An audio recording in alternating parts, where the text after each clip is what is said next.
ခေတ်ခါကာလကအရင်လိုအေးအေးဆေးဆေးပုံမှန်နေလို့ရတဲ့ခေတ်ခါကာလမဟုတ်တော့ဘူးအရင်ထက်အများကြီးပို့လို့ရတော့အများကြီးစိတ်လည်းပိုပင်ပန်းနေ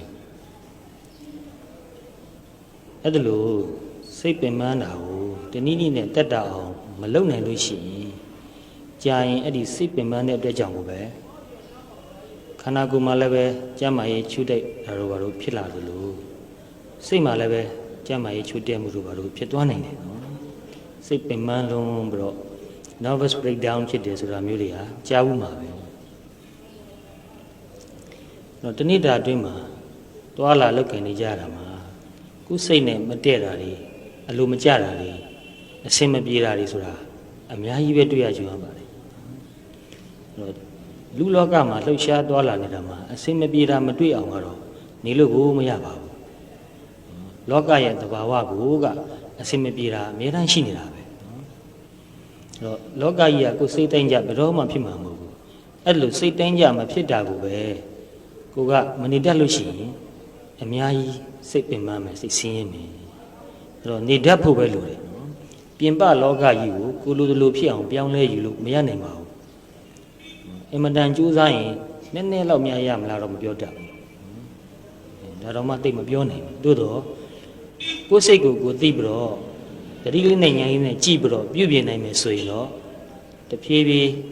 စိတ်တည်ငြိမ်မှုအေးချမ်းမှုရင်းကျက်မှုဟာပို့ပြီးတော့ရလာနိုင်မှာအမှန်ပဲအဲ့တော့ဘဝရဲ့အရေးသွေးနဲ့ပတ်သက်ပြီးတော့ပြောရမယ်ဆိုရင်ပစ္စည်းဥစ္စာပြည့်စုံတာစားဝတ်နေရေးပြည့်စုံတာလည်းပဲဘဝရဲ့အရေးသွေးတနည်းအားဖြင့်မြင်မှားတာပဲ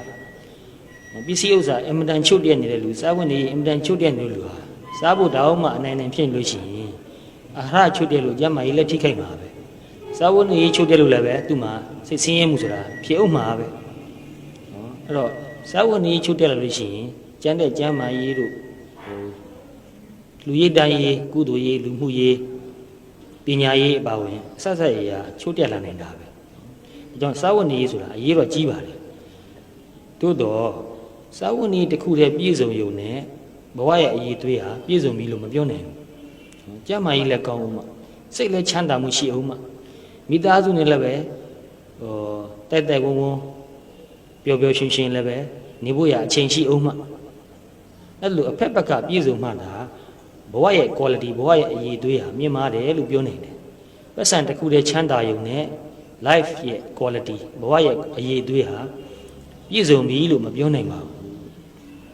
ဒါကြောင့်ကိုယ့်ဘဝနဲ့ပတ်သက်ပြီးတော့စဉ်းစားကြတဲ့အခါမှာတစ်ဖက်စောင်းနေမဖြစ်အောင်စဉ်းစားတတ်ဖို့အင်မတန်ရေးကြည့်ပါတယ်